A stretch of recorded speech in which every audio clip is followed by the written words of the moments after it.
கர்த்தரும் அருமை இரட்சகருமாகிய இயேசு கிறிஸ்துவின் இன்னேற்ற நாமத்திலே உங்கள் யாவரையும் நான் வாழ்த்தி, இந்த நாளிலும் தேவனுடைய வார்த்தை உங்களோடு கூட பகிர்ந்து கொள்வதிலே ஆண்டவருக்குள்ளே நான் சந்தோஷப்படுகிறேன். கர்த்தர் இந்த மாதமும் இந்த வார்த்தையின்படி உங்கள் அனைவரையும் ஆசீர்வதித்து வாழ்நாளிலே தேவையான சில காரியங்களையும் செய்து அவர் உங்களோடு கூட இருந்து வழி நடத்தி காப்பாராக. இந்த மாத வாக்குத்தத்த வசனம் உங்கள் எல்லாருக்கும் தெரியும்னு நினைக்கிறேன். எரேமியா தீர்க்கதரிசியின் புஸ்தகம் 32ஆம் அதிகாரம் 40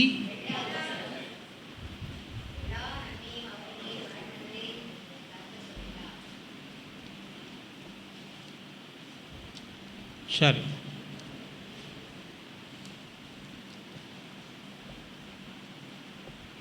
இந்த நாளிலும் சில 42ஆம் வசனத்தில் எல்லா நன்மையையும் எப்படி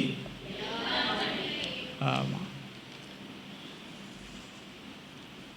நம்மகிட்ட நன்மை என்று கேட்டால்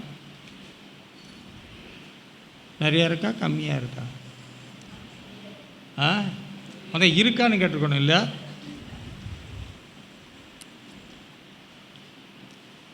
நாம் நன்மை என்று நினைக்கிற ஒரு சில காரியங்கள் இருக்கலாம். சில வேளைகளில் இது இருந்தால் நல்லா இருக்கும்னு நினைக்கிறோம். அது நம்ம இடத்துல இல்லாமலும் இருக்கலாம். இருக்குதோ இல்லையோ, நம்ம தேவ பிள்ளையாக இருக்கிறபடினாலே நிச்சயமாக தேவன் நன்மையில் எல்லா விதமான நன்மையையும் நமக்கு அவர் கொடுப்பார். சில முக்கியமான காரியங்களை அந்த அதிகாரத்தில் உங்களை வாசித்துட்டு வர சொன்னேன்.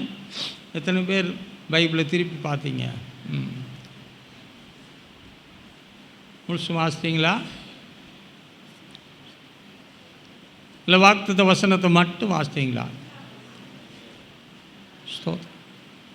ஆனால் இப்போ சாப்பிட்டீங்களான்னு கேட்டால் நிறைய பேர் கை வைத்திருவீங்க. மூச்சு விடுறீங்களான்னு கேட்டால் நிச்சயமாக கை வைத்திருவீங்க. ஏன்னா உயிரோடு இருக்கீங்க, நான் பார்க்குறேன் இல்லையா? வசனம்தான் நமக்கு ஜீவன், வசனம்தான் நமக்கு சுகம், வசனம்தான் நமக்கு பலன், வசனம்தான் எல்லாவற்றுக்கெல்லாம். நமக்கு தெரிஞ்சது இந்த காய்ச்சலுக்கு மாத்திரை சாப்பிட்டுப்போம் இல்லையா? சாப்பிட்டுருக்கீங்களா? சரி. யார் மாத்திரை சாப்பிட்டாலும் காய்ச்சல் குறையுதா? குறையுதில்ல? இன்னும் ஒரு மாதிரி பார்க்குறீங்க. குறையிலையோ? டோஸ் ரொம்ப கேட்குதோ? சிலருக்கு ஊசி குத்துனா தான் காய்ச்சலே இறங்கும். சரி, இருக்கட்டும். எதை குறைப்பதற்காக ஒரு மருந்து கொடுக்கப்படுகிறதோ அதற்கான காரியத்தை அது செய்யுது. அவன் நல்லது, இவன் ரொம்ப நல்லவன், அதனால் மாத்திரை போட்டோன்னா ஃபீவர் இறங்கணும்னு நினைக்குமா? நீங்கள் நல்லவனும் பார்க்காது, கெட்டவனும் பார்க்காது. யாராக இருந்தாலும் அது என்ன செய்யும்? அதே போல் ஆண்டவரும் எல்லாருக்கும் உதவி செய்கிற தேவனாக இருக்கிறார். அவருடைய வார்த்தையை கொண்டு தான் நம்ம அனைவருக்கும் அவர் என்ன செய்கிறார்? உதவி செய்கிறவராக இருக்கிறார். ஆகவே நிச்சயமாக அவர் வார்த்தை கொடுத்தா வார்த்தையின்படி அந்த ஆசீர்வாதத்தை நமக்கு இந்த மாதம் கொடுப்பார். அவ்வப்போது ஒவ்வொருத்தர் டாட்டா சொல்கிறீங்க, பரவாயில்ல. எல்லோரும் சேர்ந்து சொன்னீங்கன்னா நல்லாயிருக்கும்னு நினைக்கிறேன். பரவாயில்ல, சோத்திரம். அதுக்கும் ஒருத்தர் தான்.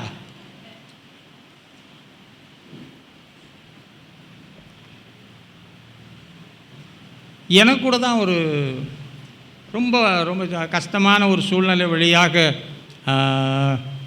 கடந்த மாதத்திலே கடந்து வந்தாலும் கூட கர்த்தர் அவருடைய வார்த்தையின்படி அவர் உதவி செய்து இந்த நாளிலேயும் கூட உங்களோடு கூட தேவனுடைய வார்த்தையை பகிர்ந்து கொள்ள கர்த்தர் கிருபை செய்தபடியால் ஆண்டவரை துதிக்கிறேன்.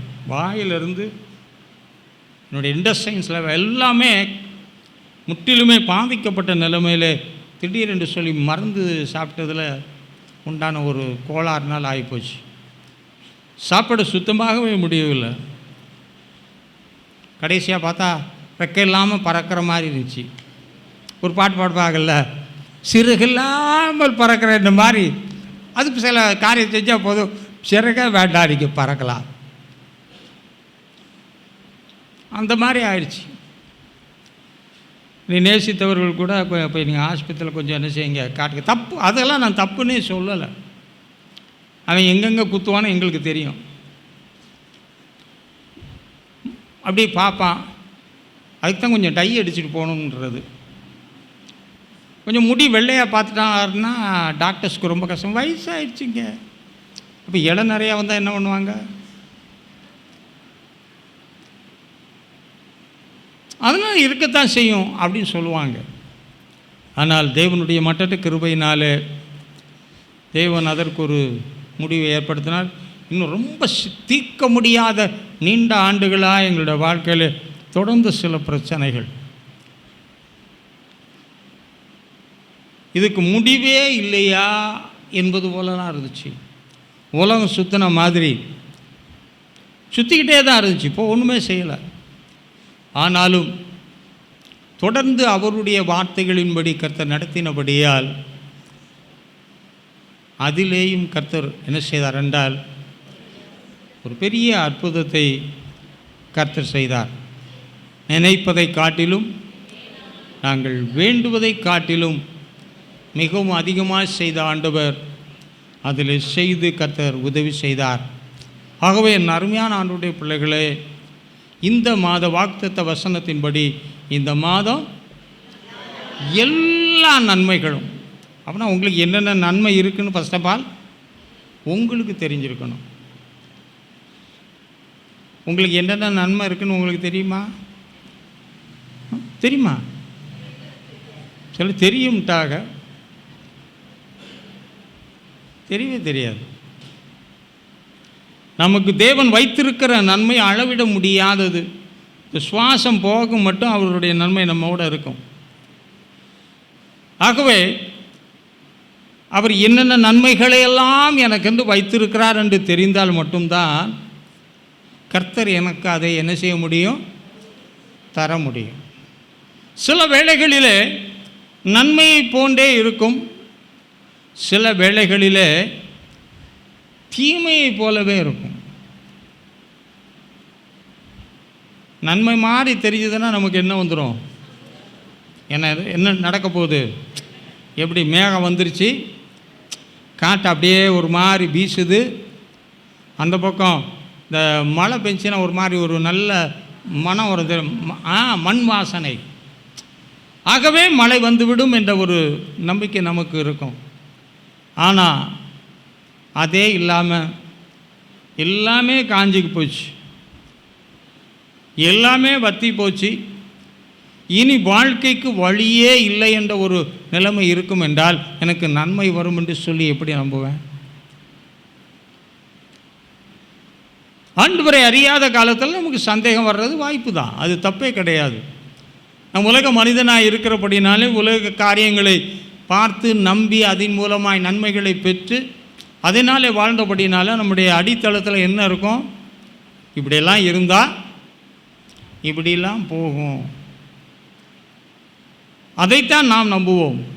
ஆனால் சாதகமற்ற ஒரு சூழல், எல்லாமே பாதகமாக இருந்தால்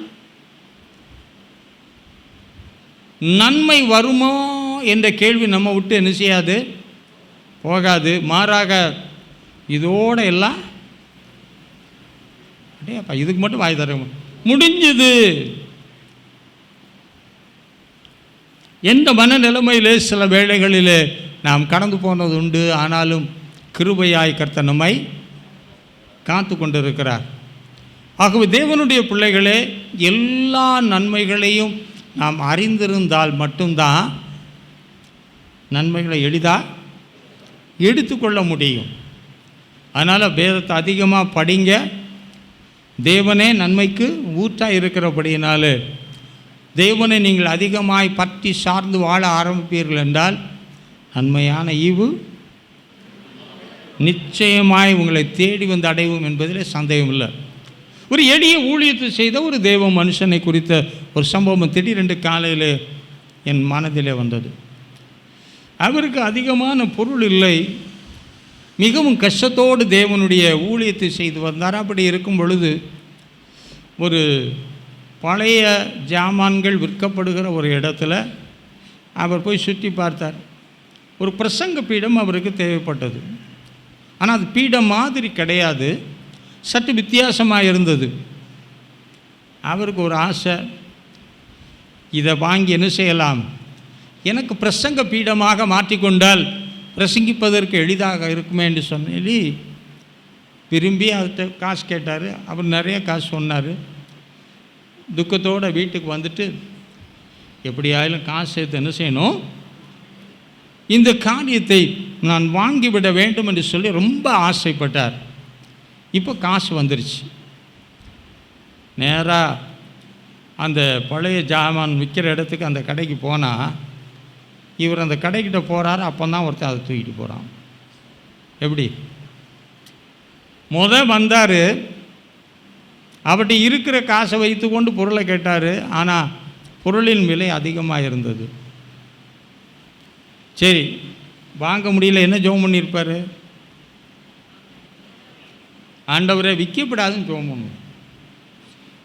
விற்றுருங்கன்னு ஜெபம் பண்ண அப்புறம் அவன் வாங்கிட்டு போயிடுவானே. பொதுவாக அப்படித்தான் ஜெபம் பண்ணணும். நீங்கள் அப்படி ஜெபம் பண்ண மாட்டீங்க போல இருக்கு. ஆண்டவரே இந்த பொருள் வேணும்னு சொல்லி ஜெபம் பண்ணிட்டா அது எப்படி இருக்கணும், பசுமரத்திலே அடிக்கப்பட்ட ஆணியை போல. தேவனும் நம்ம எப்படி செய்வாராம், உறுதியான இடத்துல ஆணி அடிக்கிற தெய்வம்.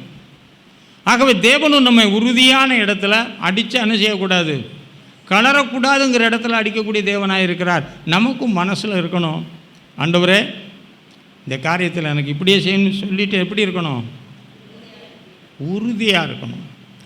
அதில் என்ன செய்யாதீங்க, அசைப்படாதீங்க. அவர் கண் பார்க்க அப்படியே தூக்கிட்டு போனார். வாங்கிட்டு போனவர் அவருடைய நண்பர். யாருடைய நண்பர், அந்த ஊழியம் செய்தாரே அவருடைய நண்பர். அவர்கிட்ட கேட்கவும் முடியாது, கேட்டு வாங்கவும் ரொம்ப துக்கத்தோட முதல் கடைக்கு போயிட்டு வந்து துக்கத்தோடு எப்படி வந்தாரோ, காசு கம்மியாக இருக்குன்னு துக்கத்தோடு வந்தாரோ, அதை போல் இப்போ காசு இருக்குது, பொருளை எனக்கு என் கண்ணு முன்னாடியே வாங்கிட்டு போயிட்டானே, வேறு யாருனாலும் என்ன செய்யலாம், திரும்ப கேட்கலாம், என் நண்பன்ட்ட என்ன செய்ய முடியாது. அவன் வாங்கிட்டு போனான். இவர் துக்கத்தோடு வீட்டுக்கு போயிட்டார். கடைசியாக நடந்த சம்பவம் என்ன, அவன் வீட்டுக்கு கொண்டு போய் வீட்டுக்குள்ளே ஏற்ற போனால் உள்ளே போக மாட்டேன். எப்படி உள்ளே போகலை, வாங்கிட்டு வந்து அவனுக்கு ரொம்ப கஷ்டம் போச்சு. இப்போ அதுக்காக உட்காந்து பிரிக்கிறதுனா நம்ம நாட்டை பொறுத்த மட்டும் அது கொஞ்சம் எளிது, குறைஞ்ச காசில் முடிச்சிடலாம். வெளிநாட்டில் அதுக்கு வேலைக்கு ஆகாது. டக்குன்னு இவரை அந்த எங்கே சந்தித்தார், வாங்குகிற இடத்துல பார்த்ததுனால அவர் மனதில் ஒரு எண்ணம் உண்டாயிட்டு, ஏன் இது அவருக்கு கொடுத்துடக்கூடாது. இவர் சோகத்தோடு வீட்டுக்குள்ளே போய் உட்காந்துருக்காரு. கதவை தட்டுறாங்க. திறந்து பார்த்தா என்ன நிற்கிது, எந்த போடியத்தை விரும்பினாரோ போடிய மாதிரி ஒன்று இருந்தது, அது யார் வீட்டுக்கு முன்னாடி நிற்கிது. இன்னும் அதிசயமான தேவன். இப்போ காசும் செலவில்லை, வண்டி கூலி செலவும் இல்லை, விரும்பினது நஷ்டப்படாமல் எங்கேயே வந்துருச்சு, வாசல்லே வந்துருச்சு. நம்முடைய தேவன் நம்முடைய எல்லா நிலைமைகளையும் அவர் நன்றாக அறிந்தவர். அதனதன் காலத்தில் நேர்த்தியாய் பங்கு பங்காய் வகை வகையாய் செய்யக்கூடிய தேவன். ஒருவேளை நீங்கள் சில காரியத்தை கர்த்தருக்குள்ளே தீர்மானம் பண்ணி ரொம்ப ஆசைப்பட்டிருக்கலாம், அது கொஞ்சம் ஒருவேளை எப்படி இருந்திருக்கலாம், தள்ளி போனது போலவே இருந்திருக்கலாம். தள்ளி போனதுனால உங்களுக்கு தேவன் சொன்னது கிடைக்காம போகாது. ஏன் வசனம் என்ன சொல்லியிருக்குது, நிச்சயமாய் நிச்சயமாய். அப்பா பால் வார்த்தை மாதிரி இருக்கியா, கல்றையில் வார்த்தை சொல்லல, அங்கேயும் பால் ஊற்றுவேன். விரும்பினது நிச்சயமாய் நம் கைகூடி வரத்தக்கதான காரியத்தை செய்ய ஆண்டவராலே முடியும். தேவரீர் சகலத்தையும் செய்ய வல்லவர். இந்த வருட வார்த்தமே சகலத்தையும் சொல்லிட்டார். அந்த சகலத்தில் நானும் நீங்களும் உங்கள் குடும்பம், உங்களுடைய எதிர்காலம், உங்களுடைய பிரயாசம் எல்லாமே அதில் இன்க்ளூடட், இணைக்கப்பட்ட ஒன்று தான். எப்படி இட்லி வாங்கினா சட்னி, சில கடையில் 10-16 வகையான சட்னி கொடுப்பேன்.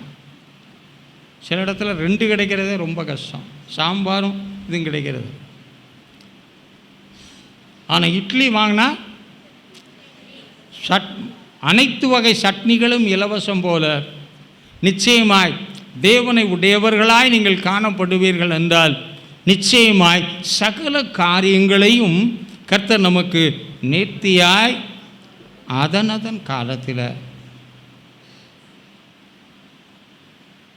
பங்கு பங்காய் வாயாத்த ஒரு ரத்தம் ஜெயம் பங்கு பங்காய் வகை வகையாய் அவர் செய்வார்.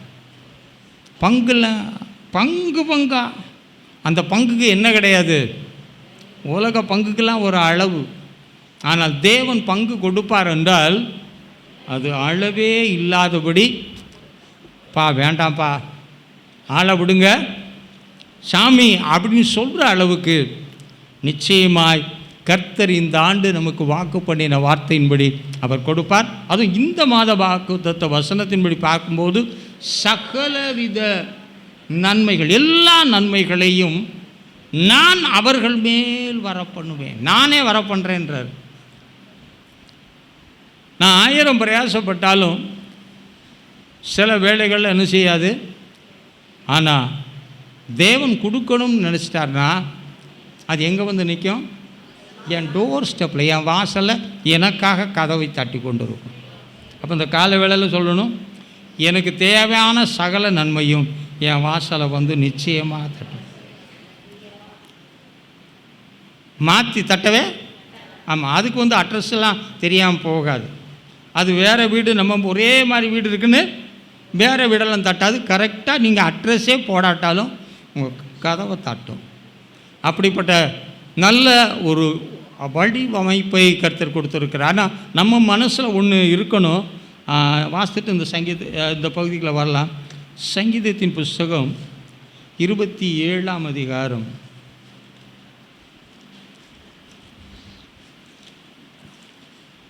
எல்லோரும் எடுத்துக்கொள்ளலாமா? சங்கீதம் 27ஆம் அதிகாரம் 13ஆம் வசனத்தை வாசிங்களா.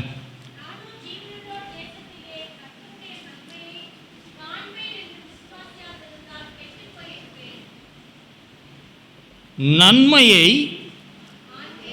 காண்பேன் என்ற விசுவாசியாதிருந்தால், அப்போ பார்க்கணுங்கிற ஆசை எப்போ வருது?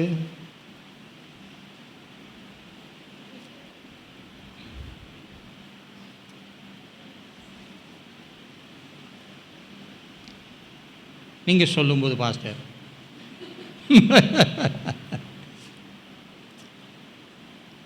கேள்விப்படாமல்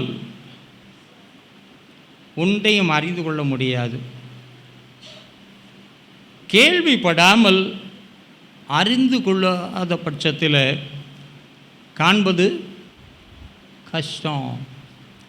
நம்முடைய தேவன் கேள்விப்பட செய்கிற தேவனாக இருக்கிறார். நம்ம சில வேளைகளில் தேவன் நமக்கு செய்ய போகிற காரியத்தை குறித்த நம்பிக்கை இழந்ததினால தேவனை தான் சொல்லுவாருங்கிற நம்பிக்கை நம்மகிட்ட சில வேளைகளில், பல வேளையிலே கிடையாது, இல்லை இருக்கிறதே இல்லை. அப்புறம் எப்படி காண்பேன் என்ற விசுவாசம் வரும்?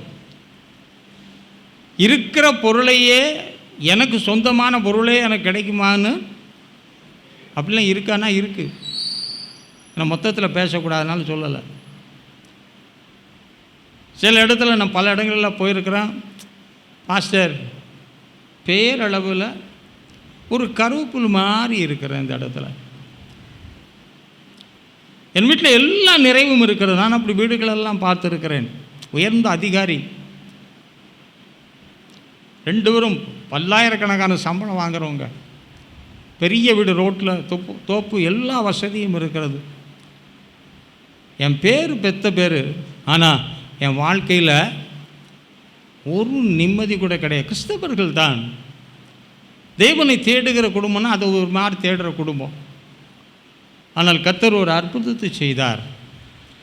அந்த குடும்பம் மாறினது, வாழ்க்கை மாறினது. வாழ்க்கை சூழ்நிலைகளில் கர்த்தர் சகல காரியங்களையும் அவர் மாற்றி கொடுத்தார். கிறிஸ்தவர்கள் தான், ஆனால் தேவனை தெரிந்தவர்களாக இருந்தாலும் அறிய வேண்டிய பிரகாரம் அறியாததுனால சரி போக மட்டும் என்ன செய்வோம், போவோம் என்று விட்டபடினால பிரச்சனைகள் என்ன செய்யவில்லை என்றால் அகலாதபடி தொடர ஆரம்பித்தது. ஆனால் தெய்வ ஊழியர்களாய் தேவனுடைய காரியங்களை சொன்னபோது, என்னென்ன காரியங்களை கர்த்தருக்குள்ளே நீங்கள் செய்வீர்கள் என்றால் கர்த்தர் நிச்சயமாக காரியத்தை என்ன செய்வார், மாட்டுவார் என்று சொன்னபோது காண்பேன் என்ற விசுவாசம் அவர்களுக்குள்ளே உண்டாயிற்று.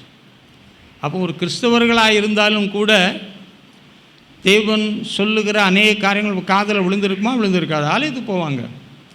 ஆனாலும் காண்பேன் என்ற நம்பிக்கை இருக்காது. ஒருவேளை அவங்க வாழ்க்கையில் செய்யலாம், இல்லை இவங்க வாழ்க்கையில் செய்யலாம். தேவன் அப்படி ஒரு சிலருக்கு மட்டும் செய்கிறதுக்கு தான் இருக்கிறாரோ தேவனா? நாம் எல்லாருக்கும் அவர் தேவன் தானே. மாம்சமான எல்லாரும் யாருடையவர்கள்? தேவனுடையவர்கள். அந்த மாம்சமான எல்லாருக்கும் தேவன் யாருடைய ஆவியை கொடுத்திருக்கிறார்? அவருடைய ஆவியை கொடுத்திருக்கிறார். பேர் வைத்ததிலிருந்து அவனுடைய பராமரிப்பிலிருந்து எல்லா காரியங்களையும் கர்த்தர் செய்து கொண்டு வருகிறபடியினால கொடுப்பாரா, கொடுக்கணுமா, கொடுக்கக்கூடாதா? கொடுப்பார், கொடுத்தே ஆகணும் இல்லையா? அப்போ அந்த நம்பிக்கைக்குள்ளே வரும் மட்டும் அவர்களால் என்ன செய்ய முடியல. இன்னொரு நல்ல உதாரணம், நமக்கு தெரிந்த உதாரணம், ஆண்டவராக இயேசு கிறிஸ்துவால் தன் சொந்த ஊரில், என்ன மோசமான வார்த்தை, எந்த ஒரு அற்புதம் கூட செய்ய முடியலையா. வல்லமையுள்ள தேவன்தான், அற்புதங்களின் தேவன்தான். அவருடைய அற்புதங்கள் என்ன செய்ய முடியாது, அளவிட முடியாது என்று சொல்லப்பட்டிருந்தாலும் கூட சொந்த ஊரில் எல்லாருக்கும் ஆசை எப்படி இருக்கும்? ஒரு சிலருக்கு விருப்பம் இருக்காது.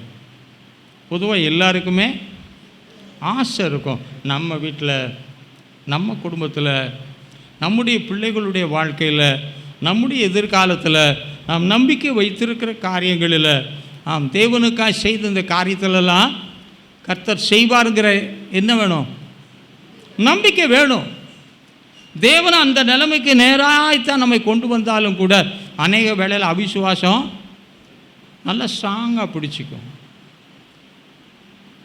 அதுக்கும் ஒரு சில காரணங்கள் நம்முடைய வாழ்க்கையில் இருக்கத்தான் செய்கிறது. நான் பார்க்கும்போது கார் மேகம் போல சில காரியங்கள் நம்முடைய வாழ்க்கையில் சூழ்ந்து கொள்ளும்போது, இருளுக்குள்ளே எது இருந்தாலும் நமக்கு ஒன்றும் இந்த இன்ஃப்ராரெட்டு கண்ணு கிடையாது. இன்ஃப்ராரெட்டு கண்ணுனா என்னன்னு தெரியுமா உங்களுக்கு? தெரிஞ்சவங்களுக்கு தெரியும். கும்மு இருட்டிலையும் தெளிவாய் பார்க்கக்கூடிய கிருபை, அதுக்கு அந்த கிளாஸ் இருக்குது. பொதுவாக இராணுவங்களில் அது பயன்படுத்தப்படுகிறது. நம்ம கேமராஸ் எல்லாத்துலேயுமே இன்ஃப்ராரெட் இருக்குது இல்லை. கம்முன்னு இருட்டாக இருந்தாலும் இதில் ஒரு பூச்சி அப்படி ஊர்ந்துட்டு போனால் கூட கேமராவில் கரெக்டாக அங்கே தெரியும். ஒரு நாள் பார்த்தா ஏதோ பெருசாக அப்படி ஆடிக்கிட்டு இருக்கு. உண்மையாக பார்த்தா ஒரு கோஸ்ட் ஆடின மாதிரி பார்த்து, கடைசியாக பார்த்தா ஒரு சின்ன பூச்சி ஒரு இதில் தொங்கி ஆடிக்கிட்டு இருக்கு. நானும் போட்டு பார்த்து ரெக்கார்டெல்லாம் பண்ணி, என்னடா வந்து உள்ளே ஆடுத அப்படின்னு பார்த்தா சின்னோண்டு பூச்சி ஒரு இதில் தொங்கிட்டு இருக்கு. அது அதில் விழலை, அந்த ஸ்க்ரீனில் விழலை.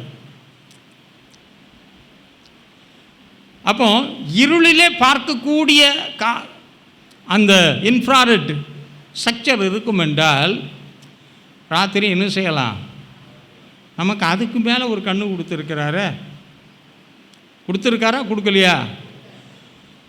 அதையும் கொஞ்சம் பேர் தான் சொல்லுங்கள். இப்படி சொல்கிறவங்க கையில் ஒரு சிங்கி வாங்கி கொடுத்துறேன், நான் சொன்னோன்னே சா, அப்போ ஒரு சிங் சான்ற மாதிரி இருக்கும் இல்லையா? 2 கால் இருந்தால் தானே என்ன செய்யலாம், நடக்கலாம். அந்த மாதிரி நம்முடைய இருதயம் இன்னும் நல்ல விசேஷத்தினாலே பொங்காதபடி சில விதமான இருள்கள் நம்முடைய வாழ்க்கையை மூடி தான் இருக்கா இல்லையா? நம்மகிட்ட இருக்க இருள் என்னன்னு தெரியுமா? கண்ணை மூடிட்டா பார்ப்போமே, இருட்டா தெரியுது. அதவா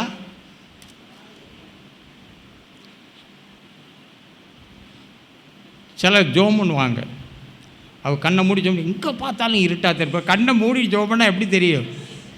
உன்னை இவனும் ஐயோ.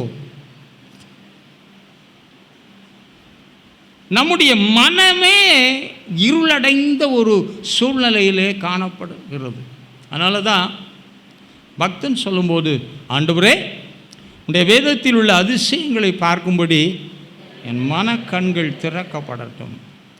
திறந்த கண்கள் உடையவர்களாய் நாம் காணப்படும் மட்டும் தேவன் எவ்வளவு பெரிய காரியங்களை நமக்கென்று வாக்கு பண்ணி வைத்திருந்தாலும், கொடுக்கும்படியாய் அவர் தீர்மானித்திருந்தாலும் கூட நமக்கு பல காரியம் என்ன செஞ்சிருக்கு?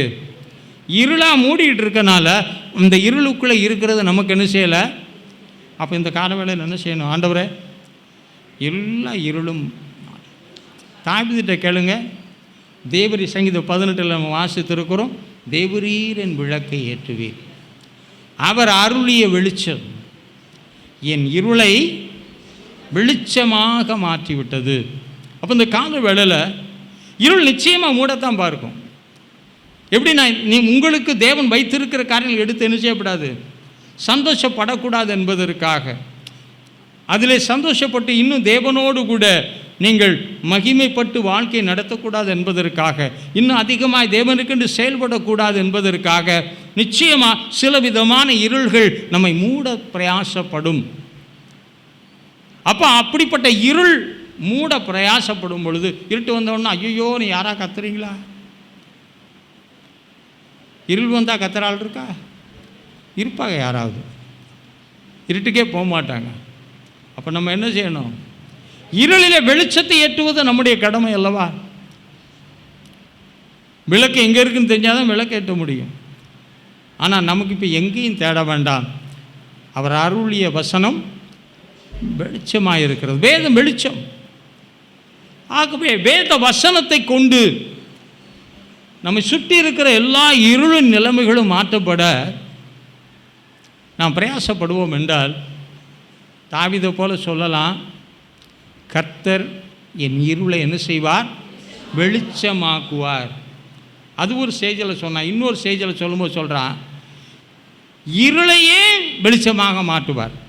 அதில் தீபம் ஏற்ற வேண்டும், சில காரியங்கள் செய்ய வேண்டும், அப்பொழுதுதான் வெளிச்சம் உண்டாகும். ஆனால் தாவீதுடைய விசுவாசம் நாளுக்கு நாள் வளர வளர, தேவனை அதிகமாக சார்ந்து கொண்டு வளர வளர அவர் சொல்கிறான், இப்போ எனக்கு இருட்டாக இருந்தால் கூட கவலைப்படுறதில்ல, தேவனே இருளை என்ன செஞ்சிருவார்?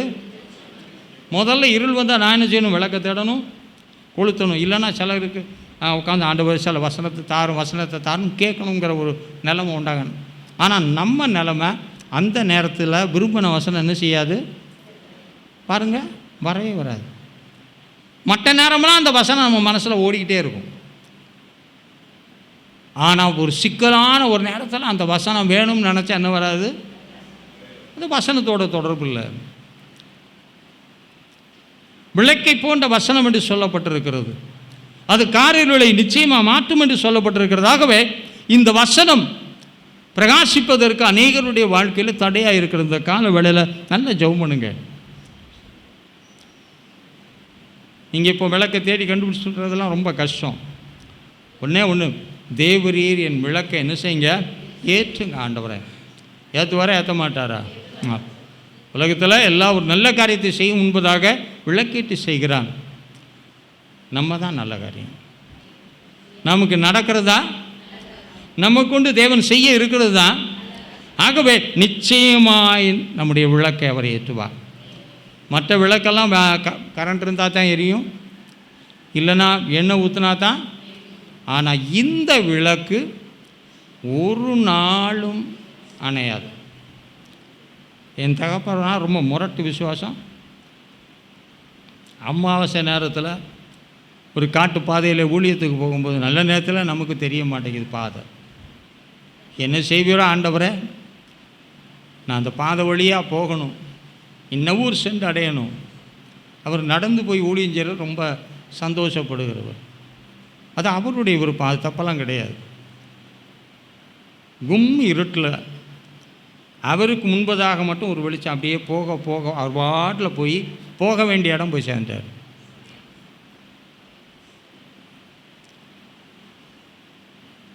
நான் கொடிய வெயிலில் எல்லா வேலையும் அப்படி கேட்கணும் அப்படின்னு நான் சொல்லலை, என்னால் முடியல.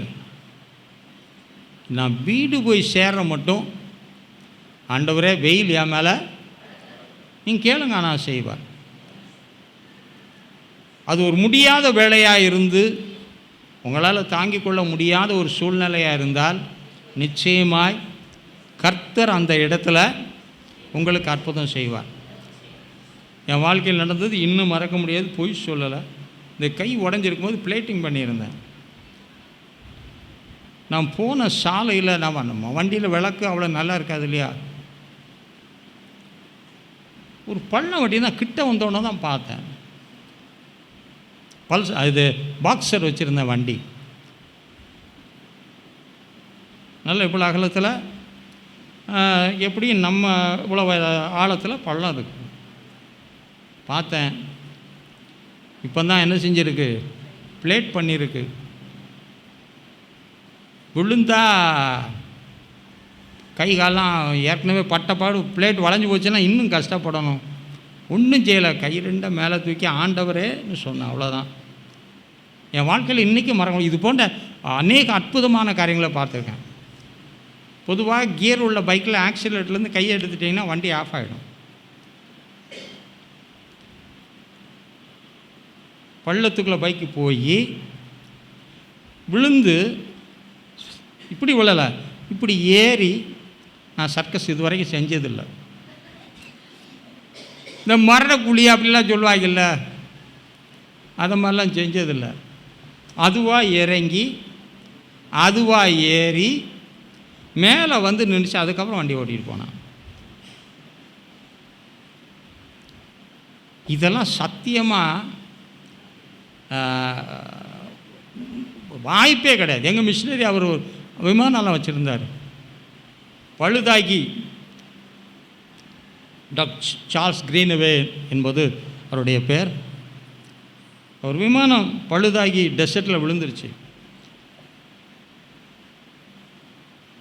திரும்ப பறப்பது என்பது இயலாத ஒரு காரியம். ஆனால் அவருக்கு ஆண்டவர் அற்புதம். ஆண்டவரே என்ன செய்வரோ தெரியாது, மணலில் விமானம் ஓடி என்ன செய்யணும், காட்டில் ஓடி பறக்கணும். அதுக்கு ரன்வே தேவை. அது வரைக்கும் அது ரன்வேல தான் ஓடி பறந்துச்சு. ஆனால் இன்றைக்கி அந்த நேரத்தில் தேவனுடைய பெரிய ஒத்தாசையில் ரிப்பேர் ஆகி விழுந்த விமானம் மறுபடியும் ஸ்டார்ட் ஆயிடுச்சு. விழ வச்சவர் ஆண்டவர் தான். ஏன் விழ வச்சார் நமக்கு தெரியாது. ஒரு தீமையை போல வந்தாலும் தீமையையும் நன்மையாய் மாற்றக்கூடியவர் ஆண்டவரே, நான் உம்முடைய ஊழியன் அல்லவா, நீர் எனக்கு உதவி செய்ய வேண்டும். அவர் ஒன்றும் மெக்கானிக் கிடையாது. மறுபடியும் விமானத்தை ஸ்டார்ட் பண்ணார். ஸ்டார்ட் ஆச்சு. டக்குன்னு பறந்து எங்கே போயிடுச்சு, போக வேண்டிய இடம் போயிடுச்சு. ஒரு விஷயம், சவுத் ஆப்பிரிக்காவில் காடுகளின் வழியாக அவர் பைக்கில் வந்து கொண்டிருக்கும்போது நடுக்காட்டில் ரிப்பேர் ஆகிடும். அவருடைய சாட்சிகள்லாம் ரொம்ப அற்புதமாக இருக்கும். ஜீசஸ் அப்படின்னு சொன்னால் உடம்பெல்லாம் தீப்பிடிச்ச மாதிரி இருக்கும். ஏனென்றால் தேவனோடு நெருங்கி வாழ்ந்தவர், நெருக்கமான பாதைகளிலே தேவனை சார்ந்து அப்படியே ஓடிக்கொண்டிருந்தவர்கள். மிருகங்கள் சூழ்ந்து கொண்டது, எல்லாம் கூட வந்து பேசாமல் படுத்துக்கிச்சான். ராத்திரி ஃபுல்லாக சாப்பிடாம. நம்ம படுத்திருந்தா என்ன ஆகும், நம்ம படுத்திருந்தா என்ன ஆகும்னு யோசிச்சு பாருங்க. அவர் என்ன சொல்லிப்பா, வழிகள் எல்லாம் என்னை காக்கும்படி கர்த்தர் பார்த்துக்கொள்வார். நல்லா பார்த்துக்கிட்டார். அப்படி ஒவ்வொரு சாட்சிகளும் அவர் வாழ்க்கையில் அவர் செய்கிற காரியங்களையும் பார்த்தா ரொம்ப அதிசயமாக இருக்கும். அவர் சொல்லுவார், என் உடம்புல இப்படி பார்த்தீங்கன்னா நிறைய பார்ட்ஸ் எல்லாம் வெட்டி எடுத்துட்டாங்க, குடல்லாம். ஆனால் சிங்கம் மாதிரி பேசுவார். இங்கேருந்து அங்கே ஓடுவார், அங்கேருந்து இங்கே ஓடுவார். அப்போ ஒரு விசை எங்களுடைய கான்ஃபரன்ஸுக்கு நான் போயிருக்கும்போது ஒரு ஊழியன் ஒரு நாளும் தன் வாயை திறந்து முடியாது என்ற வார்த்தையை பயன்படுத்தக்கூடாது என்று சொல்லி அவர் வாழ்க்கையில் நடந்த காரியத்தை சொல்லி பிரசங்கம் பண்ணார். எல்லா பாஸ்டர்ஸும் போவாங்க, எல்லோரும் என்ன செய்வாங்க, பிரசங்கம் கேட்பாங்க. சிலர் கொஞ்சம் அது பல மாதிரி இருக்கும், உங்களுக்கு தெரியும்னு நினைக்கிறேன். திரும்பி வந்த உடனே ஆண்டவர் சாட்சி, இல்லைன்னா நியாய தீர்ப்புனால நான் கணக்கு கொடுக்கணும். என்ன கேலி பரிகாசத்துக்காக எட்வர்ட் இந்த சண்டே ஈவினிங் நீ தான் இங்கிலீஷில் பிரசங்கம் பண்ணுறேன்ட்டாங்க.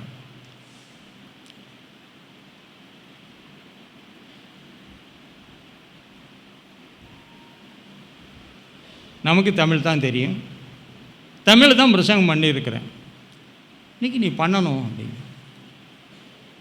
அங்கே டாக்டர்ஸ் வராங்க, ப்ரொஃபஸர்ஸ் இருக்கிறாங்க, பெரிய பெரிய ஆள்லாம் இருக்காங்க. இந்த மாதிரி ஒரு சூழ்நிலையில் மாட்டிட்டீங்கன்னா நீங்கள் என்ன செய்வீங்க? அது உங்கள் பாடு. சிலர் கண்ணிலேருந்து சிலர் ஒரு மாதிரி, சிலருக்கு பயக்கமே வந்துடும். தமிழ் பைபிள் தாயா நான் எடுத்துகிட்டு போனேன் பிரசங்கம் பண்ணுறது. அட்லீஸ்ட் ஒரு ஆங்கில வேதாகமத்தை எடுத்து சென்று இருந்தால் அதில் இருக்க ஒரு 4 வார்த்தையாவது திரும்ப திரும்ப சொல்லலாம்ல.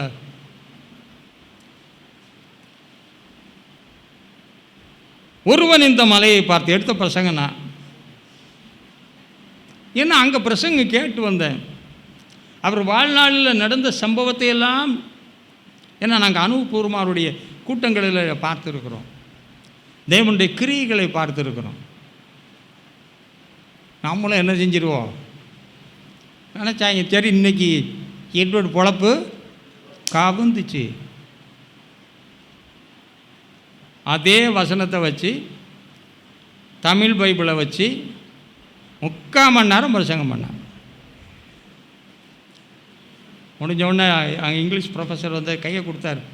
தம்பி, ஒரு கிராமட்டிக்கல் மிஸ்டேக் கூட we couldn't find in your message அப்படின்னார்.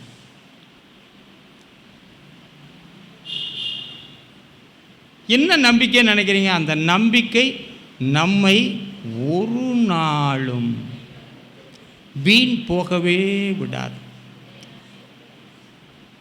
நானோ அதற்கு ஜீவன் உண்டாயிருக்கவும் அது பரிபூர்ணப்படவும் வந்தேன் என்று சொன்னவர், திருடன் கொல்லவும் அழிக்கவும் வருகிறானே என்று வேற எந்த ஒன்றுக்கு அவன் என்ன செய்ய மாட்டான், வரவே மாட்டான். ஆனால் நானோ என்று அவர் அந்த வார்த்தையின் அடிப்படையில், அப்போ நம்ம கேட்ட வார்த்தையை நம்ம கேட்கும்போது நம்மிடத்தில் செயல்படுத்தக்கூடிய செயல் நிலைமைகளில் ஏகப்பட்ட குறைபாடு இருக்கலாம். அப்போ நம்மிடம் செயல்படுத்துகிற நம்மிடத்தில் ஏகப்பட்ட குறைபாடுகள் இருந்தாலும் அது ஒரு இருளை போல இருந்து கொண்டு நம்மை செயல்படுத்தக்கூடாதபடி நம்மை தடுக்கும் பொழுது தேவன் எனக்கு வெளிச்சமாக இருக்கிறார். அவர் என்னை நிச்சயமாக என்ன செய்வார், பிரகாசிக்க பண்ணுவார். அந்த நம்பிக்கை நமக்குள் இருந்து வாயை திறந்தால் பேசுகிறவர் யார் கிடையாது, அது வரைக்கும் நீ தான் பேசியிருப்பீங்க. மற்ற நேரத்தில் எல்லாம் செய்யும் போது நீங்கள், ஆனால் இப்போ நீங்கள் தேவனுக்கென்று பயன்படுகிற ஒரு வேளை, ஆனால் தேவனுடைய வசனத்தை நம்புகிறீர்கள், ஆனால் செயல்படுத்துவதற்குரிய செயலாற்றல் உங்களிடத்தில் இல்லை. அப்படி ஆற்றல் இல்லை என்று இருக்கும் பொழுது செய்யப்பட வேண்டிய இடத்துல காரியத்தை செய்ய நினைக்கும் போது யாரை பிடிச்சிக்கிங்க? ஐயையோ நான் என்ன செய்வேன், ஐயையோ நான் என்ன செய்வேன், அந்த கேள்விக்கே இடம் இருக்கப்படாது.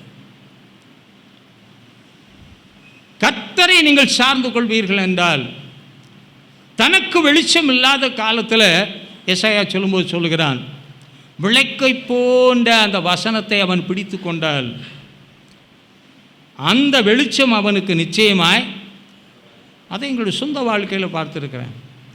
ஒரு இடத்துல மாட்டிக்கிட்டேன்.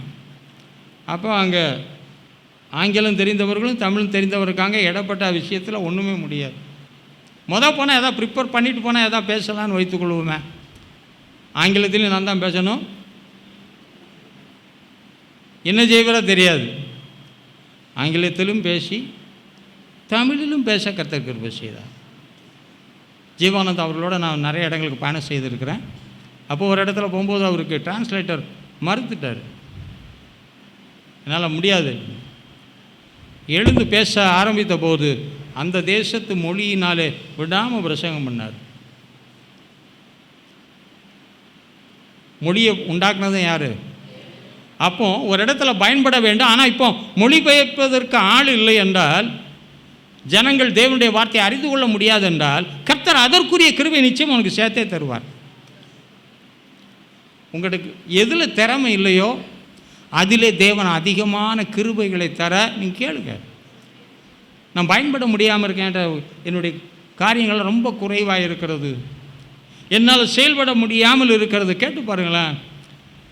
நாம் நினைப்பதை காட்டிலும் வேண்டுவதை காட்டிலும் நிறைவுள்ள தேவன் உனக்கு நிறைவை தரும் பொழுது ஆச்சரியப்படத்தக்க காரியங்களை உன் வாயிலிருந்து பேச கர்த்தர் கிருபை செய்வார். அந்த நம்பிக்கை இல்லைன்னா நம்ம எதுக்கு இங்கே வந்து உட்காரணும்னு கேட்குறேன்.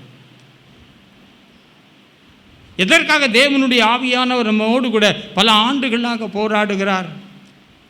திறமை உள்ளவனை எடுத்து கர்த்தர் பயன்படுத்துகிறது இல்லை. திறமை உள்ளவனை எடுத்து பயன்படுத்தினா அவன் திறமை தான் வெளிப்படும். அங்கே யார் வரமாட்டா? தேவன் வரமாட்டார். ஆனால் திறமை இல்லாத நீங்கள் நின்னா எல்லாம் என்ன பயப்படுவீங்க?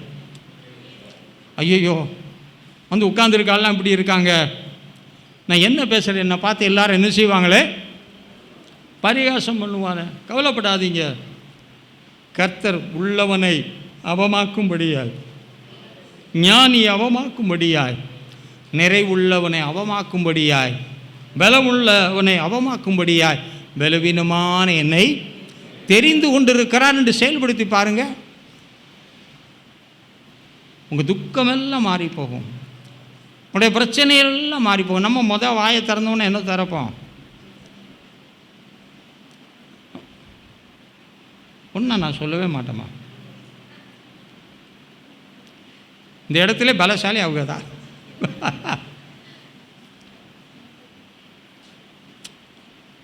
திருவிழத்து கொடுக்கும்போதே ஒவ்வொருத்தருக்காக குனிஞ்சு கொடுத்தாலே இங்கே இடுப்பு பிடிக்கிற மாதிரி இருக்கும். அதனால் இப்போ ஈஸி மெத்தடு. இந்தியெல்லாம் எல்லோரும் குனிஞ்சு குனிஞ்சு கொடுப்போம், இப்படியே பிடிப்போம். இப்போ இங்கே நின்னே பிடிச்சிக்கிறாங்க. எடுத்துக்கொண்டு போய் விடுங்க. ஒரு 100 பேர் கொடுத்துட்டு வந்தால் கொஞ்சம் முதுகெல்லாம் பிடிக்கிற மாதிரி இருக்கும். ஏன் நமக்கு என்ன முதுகெல்லாம் குனிஞ்சு வளையலையா? ஆனால் குனிஞ்சு வளைஞ்சி செஞ்சால் தான் பார்த்தேன், ஸ்ப்ரிங்கு கூட தோற்று போகும் போல் இருந்துச்சு. அப்படி அதெல்லாம் படம் எடுத்து வைக்கல. தேவன் இன்றைக்கும் ஜீவிக்கிறார். அவர் யாரை கொண்டும் எதையும் செய்ய முடியும் என்பதையெல்லாம் பார்த்து ரொம்ப சந்தோஷப்பட்டேன். பரவாயில்ல, நம்ம சர்ச்சில் நிறைய விதமான டீம்லாம் இருக்கிறாங்க, பல டீம் இருக்குது. நிச்சயமாக நான் சின்ன வயசில் ஆரம்பித்தேன் டீம் சேலஞ்சஸ் அப்படி. எனக்கு அப்போவுமே இருந்து புரட்சி செய்கிற மனசு தான் எனக்கு. நம்ம மனம் எப்படி ஆகணும்? இது போன்ற தேவ காரியங்களால் நம்மை மறுரூபமாக்கி கொள்ளும் பொழுது கர்த்தர் நம்மை பயன்படுத்துவது வெகு எளிது. ஆனால் நம்ம மன நிலைமையில் சில இருள், ஐயப்பாடுகள், சந்தேகங்கள், குழப்பங்கள், என்னால் முடியுமா என்ற எண்ணத்தை கூடிய பலவீனம் இருக்கா இல்லையா? காசு இல்லையே, அடுத்து என்ன செய்கிறது? இவைகளெல்லாம் இருளாகவே நம்முடைய வாழ்க்கையில் இருந்து கொண்டு தேவன் வைத்திருக்கிற அந்த ஆசீர்வாதத்தை நேரடியாக போய் எடுத்துக்கொள்வதை தடை செய்ய பார்க்கும். வசனத்தை பயன்படுத்துங்க. கோலியாத்தை நல்லா போய் பார்த்துட்டு வந்தாங்க. சிலதை பார்க்கும் முன்னாடி நமக்கு கொஞ்சம் நல்ல தைரியமாக இருக்கும். சில சொல்கிறதெல்லாம் கேட்டேன். ஒன்றும் வேண்டாம், அந்த டைப்ரைட்டிங் இன்ஸ்டியூட்டில் எக்ஸாம் நடக்கும். அப்படின்னோடனே அடிக்கும் பார்க்கணும். என்னமோ இந்த மழை பெஞ்ச மாதிரி போய் உள்ள ஊடறதுக்கு அப்புறம் விரலே வராது. அந்த சத்தத்தை பார்த்தோம்னா எல்லாமே தொலைஞ்சு போயிடும். பெருவெல்ல இறைச்சலை போல நம்முடைய வாழ்க்கையில் அடித்து கொண்டே இருக்கலாம். கிட்டத்தில் யாரும் சொல்லிக்கிட்டு கூட இருக்கலாம், உன்னால் முடியாது.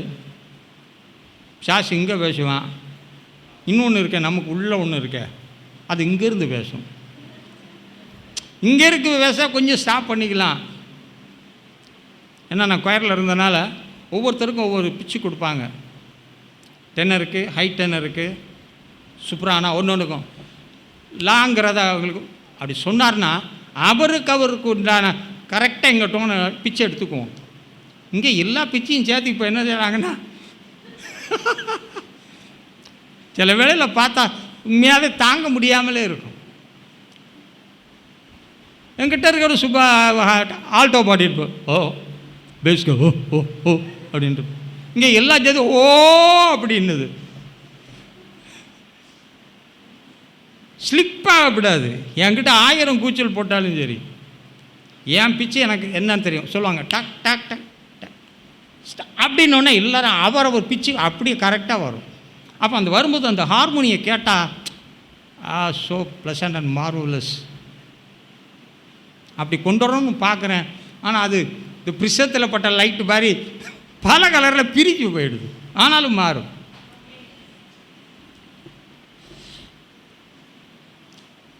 ஸோ உலக வாழ்க்கையில் இந்த இருள் மூடத்தான் பிரயாசப்படும். அது இந்த மைண்டில் இருள் வந்துருச்சுன்னா சோலி முடிஞ்சு போச்சு. மனதை புதிதாக்குங்கள். தேவனுடைய கிருபையை கொண்டு, தேவனுடைய வார்த்தைகளை கொண்டு. பவுல் சொல்கிறான், மனதை சுற்றி பலவிதமான போராட்டங்கள், மாம்சம், உறவுகள், பற்பல விதமான காரியங்கள் என் மனதை சுற்றி போராடினாலும் அனைத்து கிறிஸ்து இயேசுவுக்குள் என்னால் கீழ்ப்படுத்த முடியும். இது போன்ற சில காரியங்களிலே நானும் உருவாகி வராவிட்டால், இது போன்ற அனுபவங்களை நானும் பெறாவிட்டால் எப்படி உங்களோட இருந்து நான் அந்த வார்த்தையை பேச முடியும்னு நினைக்கிறீங்க? நான் தெரியாமல் சொல்லிவிட்டேன். தெரிஞ்ச சத்தியமாக இப்படிலாம் அனுப்ப தெரிஞ்ச சொல்லியிருக்க மாட்டேன். நான் பைபிள் எடுத்தே பிரசங்கம் பண்ணக்கூடாது. ஆண்டவரே என்ன சொன்னாலே மனுஷன் ரட்சிக்கப்படணும். இப்படி யாரும் சொல்லியிருப்பீங்களான்னு தெரியாது. என்னை பார்த்தாலே என்ன செய்யணும்?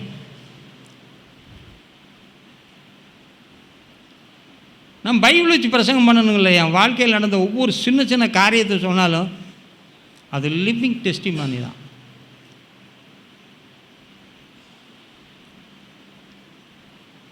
ஒரு நாள் மதுரையில் கீழ்ப்பாலத்தில் போய் கொண்டு இருக்கும்போது ரொம்ப டிராஃபிக் ஜாம்.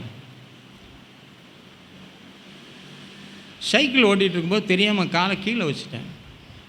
சைக்கிள் ஓட்டுறவங்களுக்கு தெரியும், கால் வச்சா கிட்டே அப்படி வைப்பீங்க. ஓட்டுறவங்களுக்கு எத்தனை பேர் ஓட்டியிருக்கீங்க? இப்படி வைப்போம். அப்போ என்னை கடந்து ஒரு மாட்டு வண்டி போயிடுச்சு. போகும்போது அது என்னுடைய இடுப்பில் குத்திடுச்சு, அதனுடைய ஆக்சில். அப்போ கால் எங்கே இருந்துருக்கணும்? துண்டாக போயிருக்கணுங்க. உங்களோட நின்று பேசணும்னு தான்.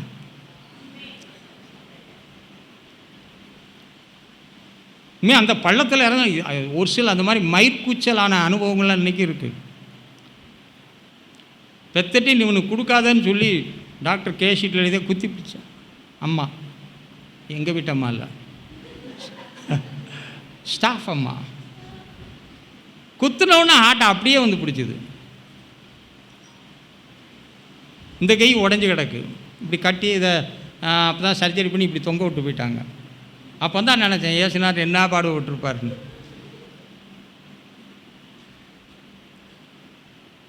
உங்கள் கை இப்படி தான் இருக்கணும், கட்டி தொங்க விட்டாங்கன்னா நம்ம ஏன்னா கையை கீழே போட்டுருவோம்ல, கட்டி நேராக தொங்க விட்டாங்க. அந்த நேரம் அந்த அம்மா கொடுத்துருச்சு. சொன்னேன், சொல்லி கேட்காம குத்திட்டு போயிடுச்சு. அந்த நேரம் நீங்கள் யாரை கூப்பிடுங்க? ஒருத்தரும் கிடையாது.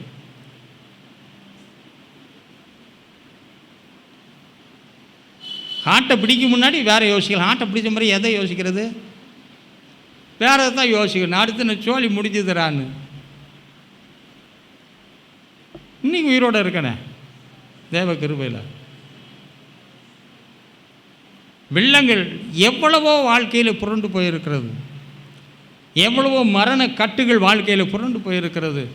எவ்வளவோ தீமைகள் வாழ்க்கையில் கடந்து போயிருக்கிறது. ஆனால் அவர் அருளிய வேத வசனமாகி அந்த வெளிச்சத்தை மட்டும்தான் முடியும்.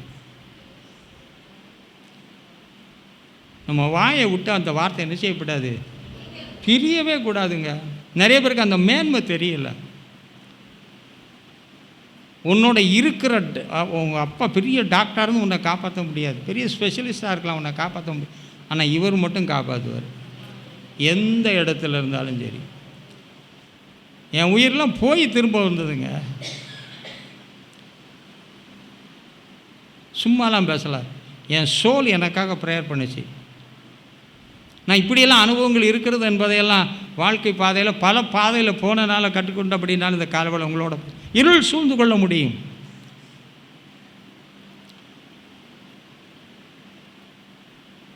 நம்ம ஆத்ம மனிதனை போலவே பேசும்.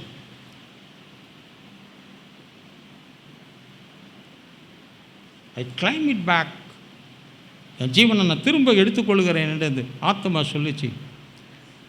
ஒரு குறிப்பிட்ட எல்லா வரைக்கும் போனேன், திரும்ப வந்தது. இன்றைக்கி வரைக்கும் கர்த்தர் கைவிடலையே. ஏன்னா ஒரு ஊழியம், தேவன் எனக்கென்று ஒரு பாதை, எனக்குன்னு ஒரு லெக்க வச்சிருக்கிறார். அதை சென்று அடைய மட்டும் பலவிதமான இருள் நம்மளுடைய வாழ்க்கையில் மூடி நீ செயல்பட முடியாது என்று காட்டலாம். ஆனால் இருளை மாட்டுகிற தேவன் நம்மோடு கூடவே. ஆமாம், ஒன்னேவே வெளிச்சமாக அதனால தான் வச்சுட்டார். இவன் கொளுத்த மாட்டான்னு தெரிஞ்சு தான் செஞ்சிட்டார், அவரே கொளுத்தி விட்டுட்டார். அவரே கொளுத்துனா அவர் கொளுத்துனது எவையா அணைக்கிறது? எவருமே அணைக்க முடியாது. 1000 பிரச்சனை வரட்டும், எது தாண்டினாலும் அவரை தாண்டி தான் எனக்கு வர முடியும் இல்லையா? அவரை தாண்டாமல் என்கிட்ட வந்துருமா? வரவே வராது. அவர் அனுமதி இல்லாமல் ஒரு முடி கூட கீழே விழாது. நாம் எல்லாரும் அவருடைய கரத்தின் கீழே காணப்படுகிறவர்களாக இருக்கிறோம். நம்மை அவருடைய கரத்தில் என்ன செய்திருக்கிறார்? மூடி மறைத்து இருக்கிறார். ஆகவே அப்படிப்பட்ட நம்பிக்கையை தேவனுக்குள்ளே வளர வளர வளர வளர வளர வளர உண்டாக்கி கொண்டே நாம் போவோம் என்றால் நிச்சயமாக மன சிதறல், மன இடறல், இந்த மனம் பலவீனம் ஆயிடுச்சுன்னா அப்புறம் ஒன்றுமே சொல்ல வேண்டாம். உடம்பு நல்லா இருக்கும், ஆனால் அவர் எப்படி இருப்பார்? ஆனால் சிலர் தான் உடலும் உள்ளவும் உண்டாக இருக்கு. உள்ள உண்டாகவே இருக்கும், உடலும் எப்படி இருக்கும்? ஆனால் அது ரொம்ப மேக்சிமம் நிறைய பேர்கிட்ட பார்க்க முடியாது. இன்னும் சிலருக்கு உடம்பு நல்லா இருக்கும், உள்ளம் ரொம்ப மோசமாக இருக்கும். சிலருக்கு உள்ளம் கொஞ்சம் நல்லா இருக்க மாதிரி இருக்கும், ஆனால் உடம்பு ரொம்ப மோசமாக இருக்கும். அவங்க எதை பார்ப்பாங்க?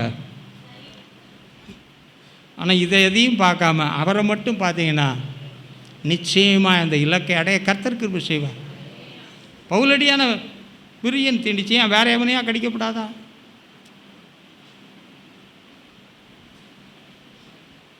நாம தெரியாம தான் நாலு ஒரு சவுண்டெல்லாம் கொடுப்போம்ல, இந்த கராத்தகரை இருக்க நம்ம பயப்படுத்துறதுக்கு அப்படின்ன மாதிரி பேசாமல் அப்படியே பார்த்துட்டே இருக்கான். அவன் அதை பார்க்குறான், மக்கள்லாம் யாரை பார்க்குறாங்க? ஆமாம், பாம்பையும் பார்க்குறான், அவனையும் பார்க்குறான். புல்லாத பாவிடா, கடலில் சாவணும். அங்கேருந்து தப்பிச்சு வந்தாலும் அவன் செஞ்ச பாவம் அவனை என்ன செய்யலை? உதவி செய்ய போன இடத்துல வந்து உபத்திரியம். பவுல் பேசாமல் உட்காந்து மற்றவனை குச்சி போட சொல்லியிருக்கலாம்ல. மற்றவன் குச்சி போட்டிருந்தா ஒருவேளை அவனை கடிச்சிருக்கும், அவன் செத்து போயிருப்பான், அவனை எழுப்ப முடியாது. ஆனால் பவுலை எழுப்ப எவனுமே தேவையில்லை. அதனால் யாரை கடிச்சிச்சு? பேசாமல் பார்த்துட்டே இருந்தோம். அவரை பார்த்துட்டா நம்ம இப்படி உதறிட்டு அடுத்தாப்புல நமக்கு எதாவது உதறுதான்னு பார்ப்போம். கொரோனா ஊசி போட்டவங்களுக்கு தெரியும். அவன் சொல்லுவான், ஊசி போட்டோன்னு உங்களுக்கு ஏதாகிலும் ஒரு விதமாக தெரிந்தால் உடனடியாக மருத்துவரை என்ன செய்யணும்? அதுக்கு இருப்பாங்க. அதுக்காக கொஞ்ச நேரம் நம்மளை உட்கார வச்சுருப்பாங்க. எப்படின்னா தெரிஞ்சதை செய்யும்போதே நமக்கு குழப்பம் நிறையா இருக்குது. அது கொரோனா, அது நான் இருந்த சீசன்லாம் பயங்கரமாக எல்லா கொரோனாவும் பார்த்துட்டேன். கொரோனா ரஸ்க் மாதிரி.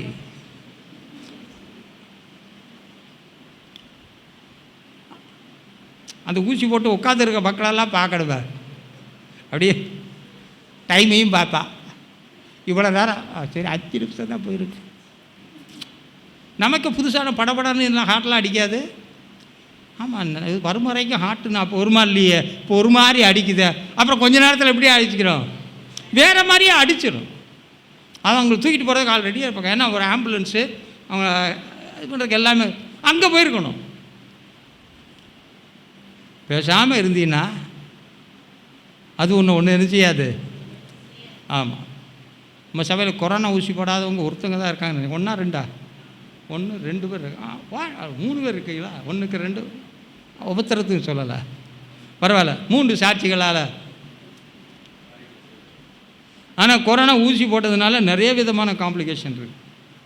கார்டியாக் ப்ராப்ளத்துலேருந்து நிறையா நம்முடைய ஃபங்க்ஷனல் பாடி ஃபங்க்ஷனிங்களெல்லாம் நிறைய விதமான பிரச்சனைகள் ஏற்படுத்தப்படக்கூடிய காரியங்கள் இருக்குது. ஆனாலும் இப்போ என்ன சொல்லணும், குத்தியாச்சின்னு வச்சாச்சு. குத்து முன்னாடி சோத்திரம், குத்துனதுக்கு அப்புறம் வா கர்த்தர் பார்த்துக்கொள்வார். நமக்கே எல்லாவற்றையும் செய்து முடித்த தேவன் தானே, தீமைகளை எல்லாம் நன்மையாய் மாற பண்ணுகிற தேவன் தானே. அதனால் உங்கள் வாழ்க்கையை ஸ்மூத்தாக நடத்த கர்த்தர் விரும்புகிறார். குறைவில்லாமல் நடத்த விரும்புகிறார். கவலை இல்லாமல் நடத்த விரும்புகிறார். Care free life. நானும் பிரயாசப்படுறேன். நம்ம ரொம்ப கேர் ஃப்ரீயாக போகணும்னு நினச்ச உடனே எல்லாம் கேர் ஃப்ரீயாக மாறுறதில்ல. இருக்கிற பேடெல்லாம் இன்னும் 4 வந்து தொத்துது.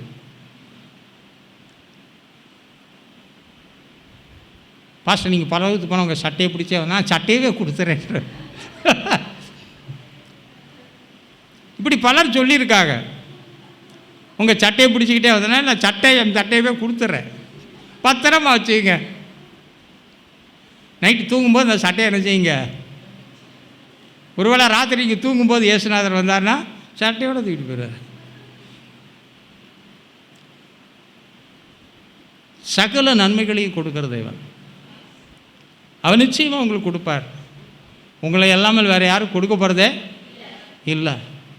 ஆகவே அந்த நன்மையை பெறுவதற்காக நாம் தேவனுக்கென்று ஓடும் பொழுது இருளை போல பல காரியங்கள் என்ன செய்யலாம், வர முடியும். பல இருள்கள், மரண இருள்னு இருக்குது, வியாதியாகிய இருள் இருக்குது, சத்துருவாகிய இருள்னு இருக்குது, பலவிதமான இருள்கள். அது என்ன செய்யும், மூடிட்டு உனக்கு இருக்கிற நன்மை எங்கே இருக்குன்னே காணக்கூடாதபடி அது என்ன செய்யும்.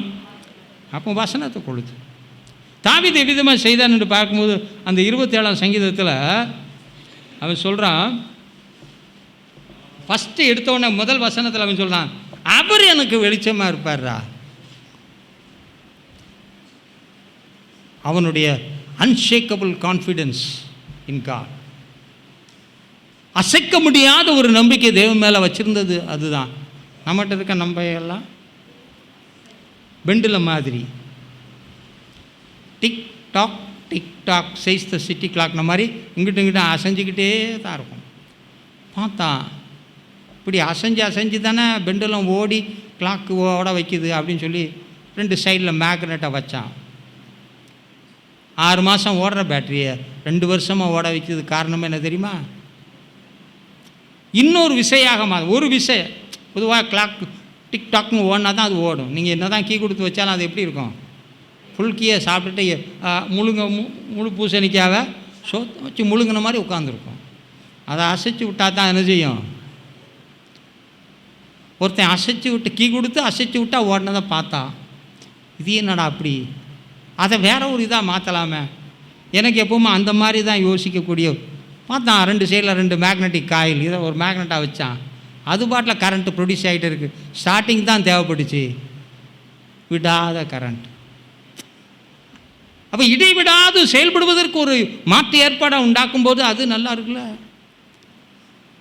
இப்போ சோலாரில் ரொம்ப அட்வான்ஸ் வந்துருச்சு.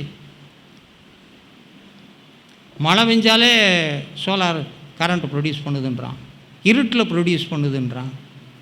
எங்கேயோ போயிட்டுருக்கியா, நம்ம எங்கேயோ பள்ளத்தில் போயிட்டுருக்கோம். மேலே வாங்க, மேலே ஏறி வாங்க. கர்த்தர் நம்மை பிரகாசிப்பிக்க பண்ணுகிற தேவனாக இருக்கிறார். சங்கீதக்காரன் அவர் நம்மை பிரகாசிப்பிக்க. அதனால் தாவீதுடைய வேர்டே, அவனுக்கு 1000 பிரச்சனை இருந்தாலும் அவன் வெட்கப்படாத காரணம் கர்த்தர் என் வெளிச்சம், நான் அவர் எனக்கு ரட்சிப்பாகவே இருப்பார், எனக்கு உதவியாகவே இருப்பார்.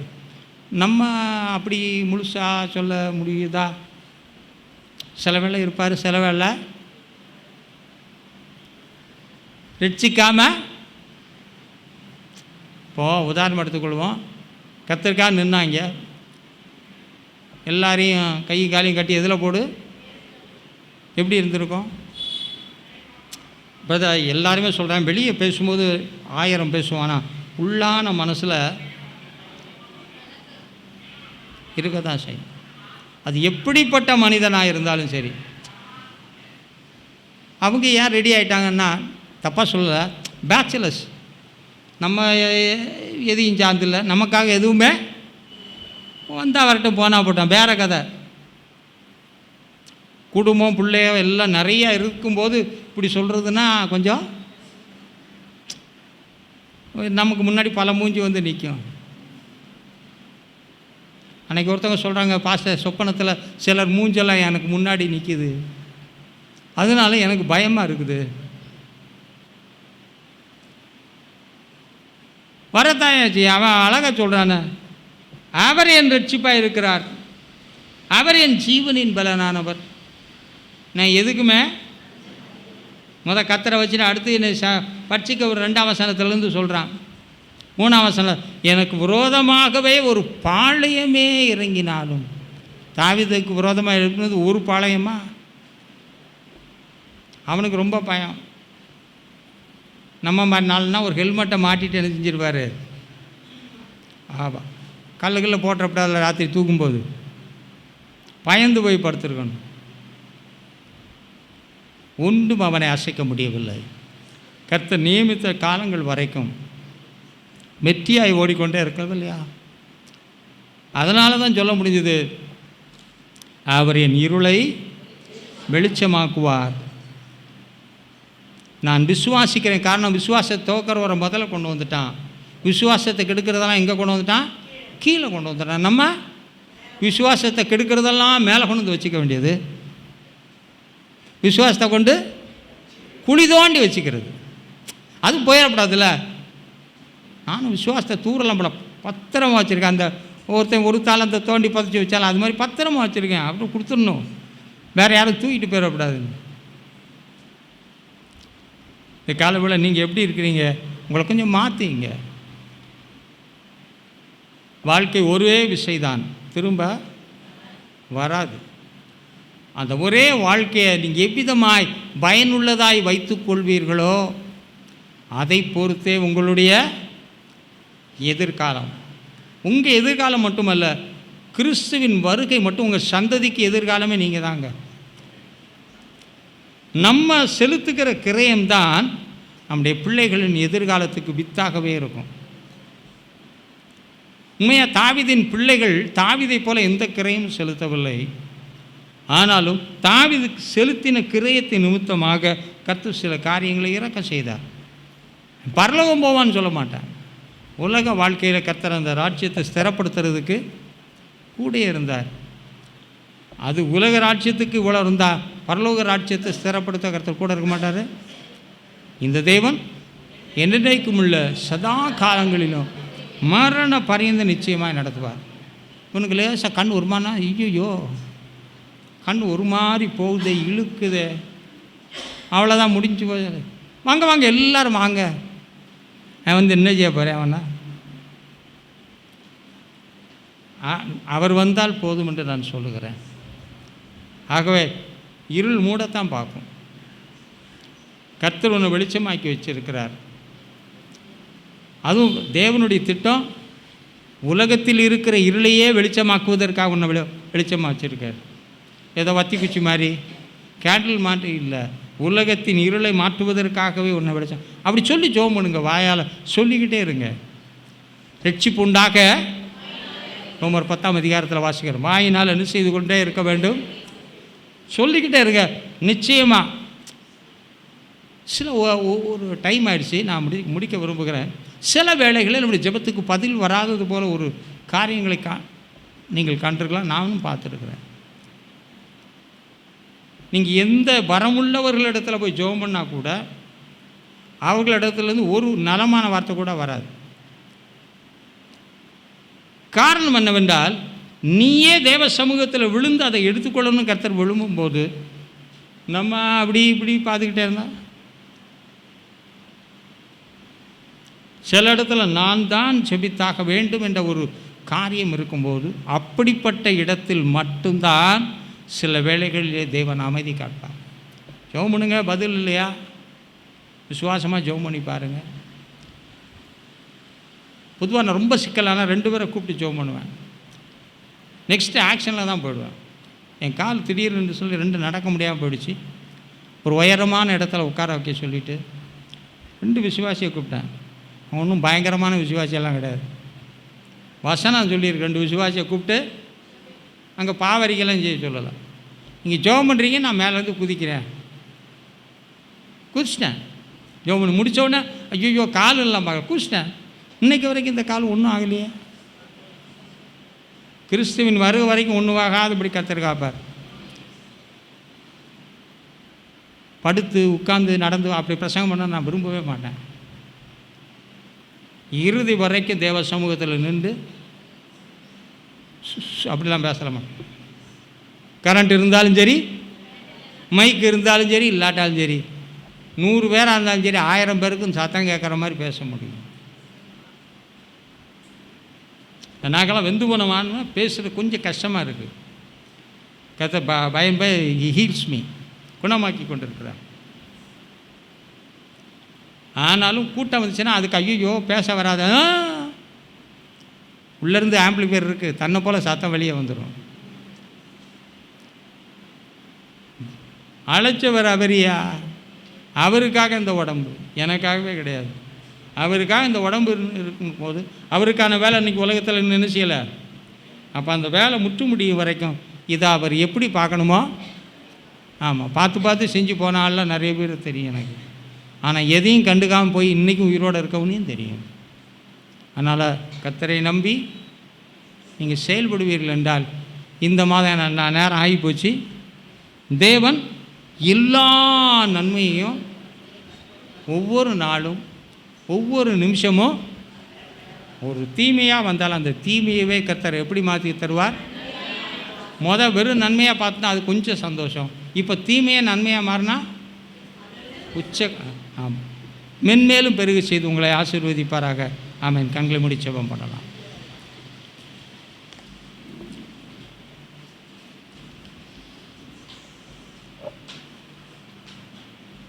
எங்களை அளவில்லாமல் நேசிக்கின்ற எங்கள் அன்பு மிரக்கமுள்ள நல்ல தந்தையே, நீர் கொடுத்த இந்த நல்ல நாளுக்காய், இந்த புதிய மாத்துக்காய், இந்த நேரத்துக்காய் நன்றி செலுத்துகிறோம். தேவரீர் இந்த காலை ஆராதனை ஆசீர்வதித்தபடி நானுமே துதிக்கிறோம். எல்லா விதமான நன்மைகளையும் உங்கள் பிள்ளைகளுக்கு குறைவில்லாமல் கொடுத்து ஆசீர்வதிங்க. துதிக்க மகிமை எல்லாமுக்கு செலுத்துகிறேன் இயேசுவின் இன்ப நாமத்தில் பிதாவே. என் ஆத்துமாவே கர்த்தரை ஸ்தோத்திரி, முழு உள்ளமே என்னுடைய பரிசுத்த நாமத்தை ஸ்தோத்திரி. என் ஆத்துமாவே கர்த்தரை ஸ்தோத்திரி, கர்த்தர் செய்த சகல உபகாரங்களையும் மறவாதே. கர்த்தர் தாமே உங்களை யாவரையும் ஆசீர்வதிப்பாராக.